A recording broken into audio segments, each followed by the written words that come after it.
until it's over. How do you guys not get comfortable and keep that momentum going, being up 3-1 now?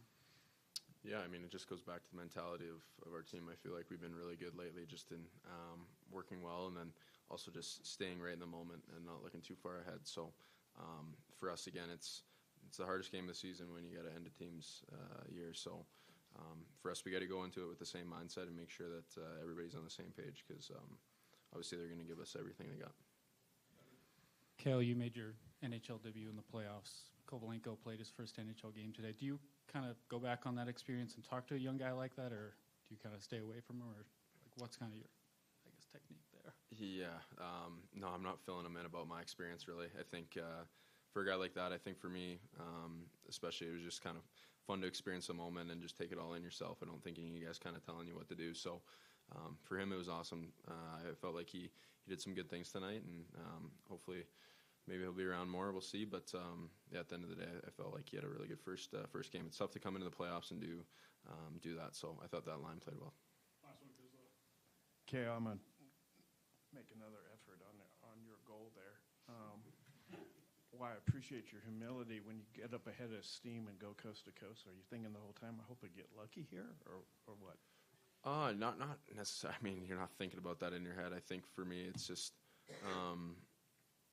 in that instance, like I touched on, I think our forwards had pushed back their D so much, and I think my first option I was looking at was kind of kicking that out to, I think, Mikko on my right, and then once I saw that D backed off quite a bit, I just tried to throw it to the net, and I get it far side. Hopefully there was at least a rebound or something like that. So in my head, I don't think too much went into it, but yeah, fortunate one.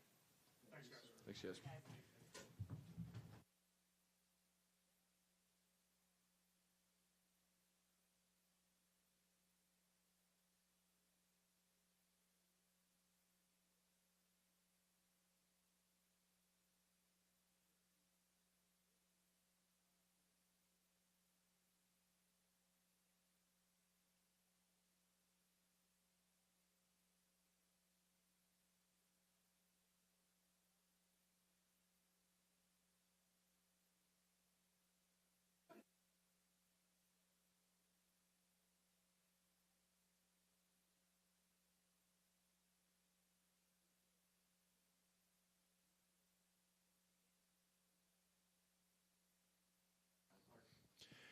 Jared, do you think about what this team did against you guys in the regular season, and yet the last 3 games you've made adjustments? What has it been about the last 5-6 days to where you've done a 180, and not only are you putting this game away, but you're doing it in such a dominant fashion at times?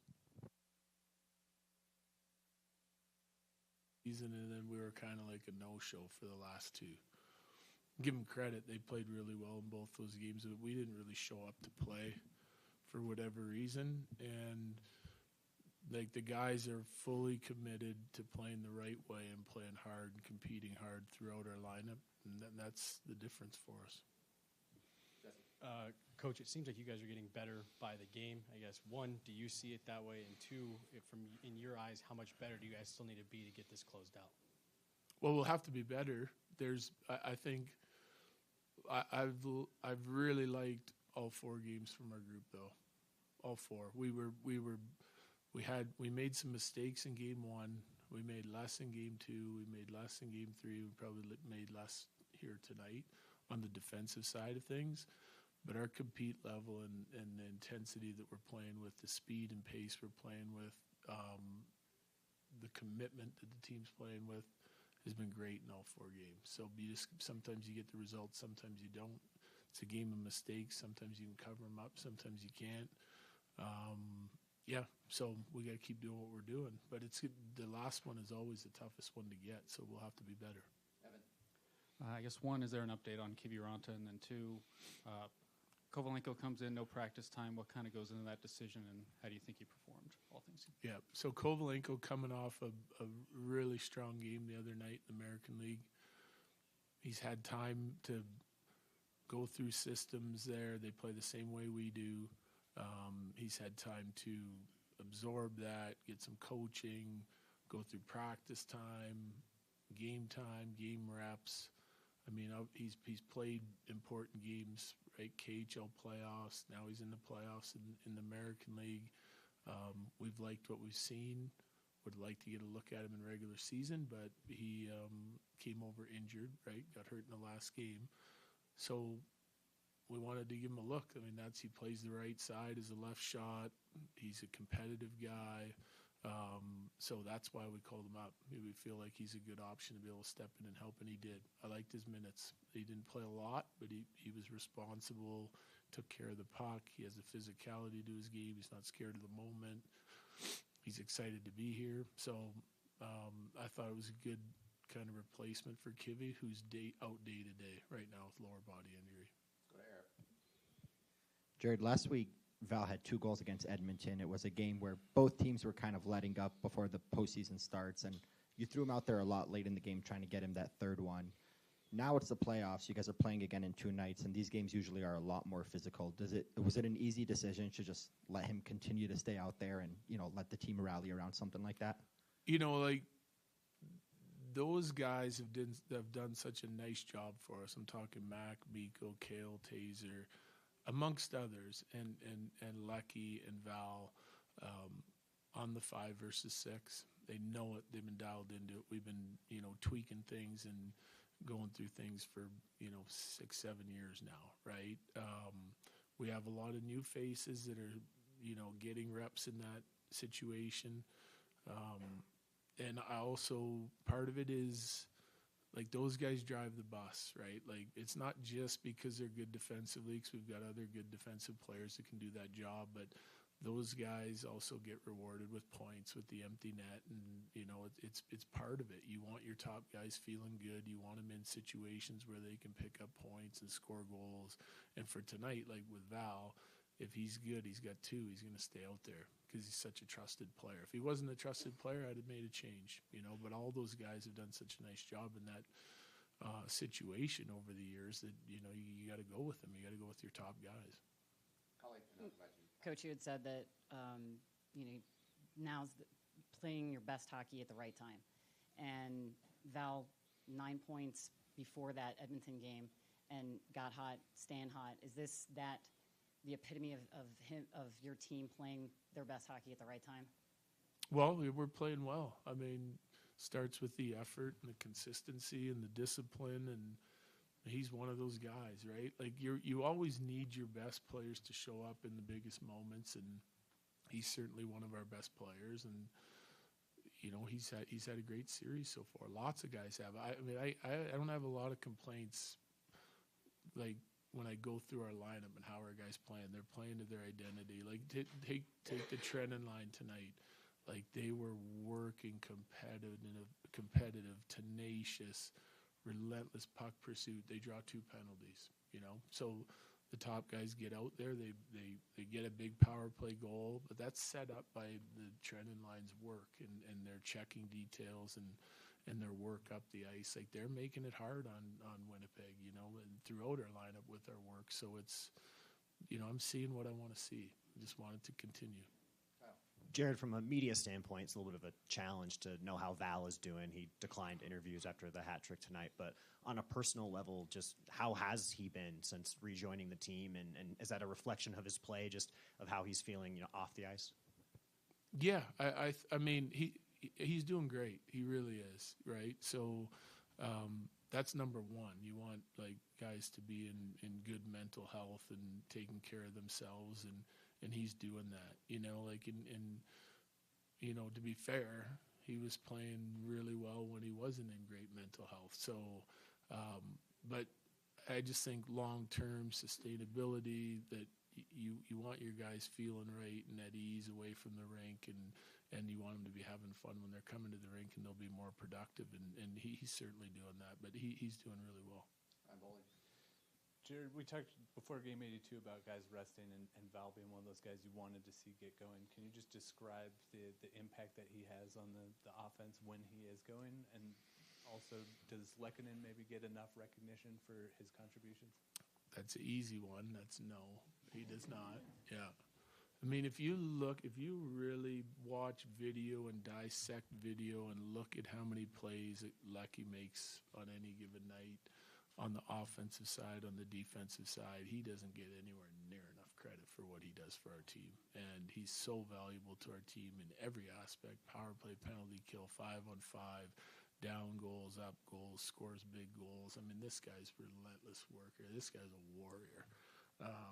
So I think, like, super underrated. And Val has the same. He really does the same thing. You know, like he's available for you and rock solid in almost every area of the game as a 200-foot player. And I mean, so like players like that. I mean, you can't even describe what they bring to the team, because it's like competitive, hard-working skill that. And they can play with anybody. You can move them around the lineup, and when you need something done, you need the job done, you can count on those two guys. Corey, you've talked about depth from pretty much like training camp, and I know that's a callback to last year. It seems like your depth has sort of matched the strength of Winnipeg's depth, but then conversely, has that allowed your Stars to shine the way that they have in this series? Well, yeah, I think I think it's a team game. I go back to, the trending line and drawing those penalties from hard work. The recipients of that hard work is our power play and our top guys. And I mean, you just can't win when you start knocking it down to 16 teams. You just can't win without depth, unless like your stars just go off and they're just insanely good, right? You need everybody, and because every other team has depth too, so you got to win your matchups and the guys you're lined up against all night long in order to win the game. And our depth has been really good. Like that, like I said, it's hard to look at our lineup and criticize any of our players, especially for their effort and commitment to play the right way. Jared, what is the conversation about closing out a series? Well, even though, like, yes, you have a lot of your core, you still have enough players who either A, they've never done it with this group, or B, in the cases of some guys like a Casey Middlestat, they've never been in this situation. So what is that conversation, or is there really a conversation, because everyone sort of understands it? Yeah, sometimes it isn't a big conversation. Like, it's because just the way we approach every game. Like they know. I don't have to go tell them, hey, this is a big one. We need to win this game. Like they know. Like this is playoffs, and we have to have a killer instinct here and go play, put our best foot forward again for another game. And if it takes another one, then so be it. It is what it is. We got to take care of our business and what we control, and that's how we play, how we execute. But like we do that all season long. We did it after game 1. We did it after game 2. It's like we're not satisfied because we beat the Jets in a playoff game. Like we have higher aspirations and high standards, and we're going to do everything we can to accomplish them. So we'll evaluate this game. We'll go through it. We'll analyze it. We'll share the pertinent information with our team, and then we're turning the page and going to try to do it again or be better the next game. Last couple, Megan. When Bonus was asked about making adjustments, he expressed some frustration about his players going to the box and poor puck management. And making adjustments not only in-game but in between games is something you haven't shied away from, moving Parise throughout the lineup, Nichushkin elevated to the top line. I was curious how you toe that line when it comes to making changes and what your approach to that is. Well, okay, so like sometimes you have to out of necessity because things aren't working, like your team's just not going, so you're trying to create a spark, So when it comes to moving guys around, sometimes you do it just because of the way teams are going to match you up. When you're talking about moving players from line to line, maybe something's not working, maybe you feel like a line is lacking something, so you do it. But, like I hear like media and everyone talk about adjustments, and this, it's not that we don't make any adjustments, but like sometimes the adjustment is just be better at what you do. Like one night it's going to look really good, and the next night it's not. This is like coaching isn't rocket science. People that say that we're making a ton of adjustments and they're not.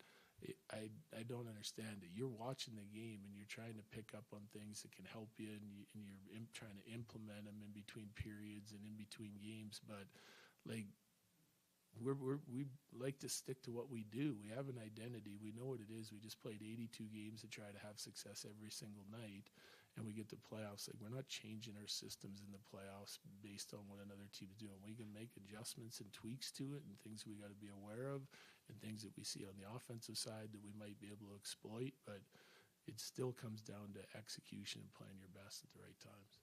Last one, Rob. You discussed a couple of tweaks the other day about your puck retrievals on the forecheck. Once you've got dump-ins, there's certain things that you're doing. There are moments in this game where you're chaining 3 or 4 shots together because you've dumped a puck in, you've retrieved it well, and then you've retrieved your own shots after that. So what's working for you guys positionally, getting bodies in front of guys to make sure you get the puck back and get back at it?